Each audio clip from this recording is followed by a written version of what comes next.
Governor Jared Polis focused on the Colorado economy in his State of the State address this morning. He says he'll be working to find 50 ways to save Coloradans money this year, and he wants to start by helping small businesses.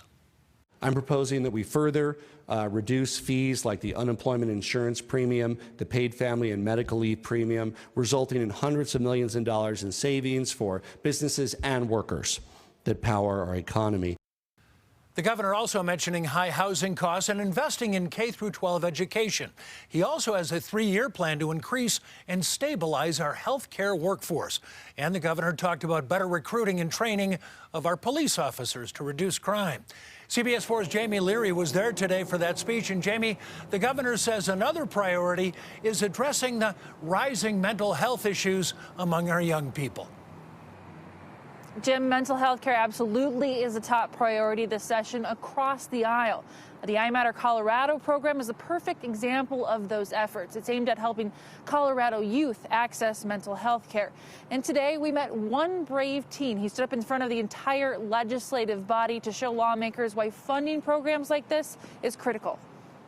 It was amazing. It really did feel good. For a freshman in high school, being in this position, talking about mental health, it's intimidating. I'm just feeling a lot of different emotions, but I'm just glad that I'm helping. Grady Glassman felt talking about it was the right choice. Empathy is a big trait that I have. That's what my mom tells me a lot. And so helping kids any way I can. For Grady, that's spreading the word about I Matter Colorado, free mental health counseling for youth.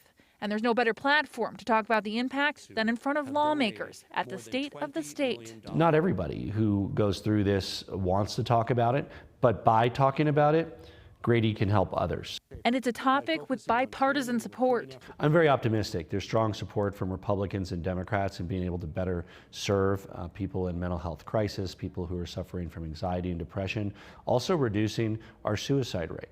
Right now, programs like I Matter are more important than ever. It took Grady's mother no time at all to make an appointment. I don't think I'm alone in watching your kids struggle through this pandemic, and as things have changed and their schedules change and their freedoms have changed and the disappointment that gets layered on. For Grady, after within the first probably 1 or 2 sessions, I immediately felt better afterwards. And part of this program, the I Matter Colorado program, includes 3 free counseling sessions for any Colorado kid under the age of 18. A priority for this session will be to fund this program beyond 2022. We've got more information online at cbsdenver.com. Live from the Capitol, Jamie Leary covering Colorado First. All right, Jamie, thank you. So important. Now to the Boulder County recovery after the marshal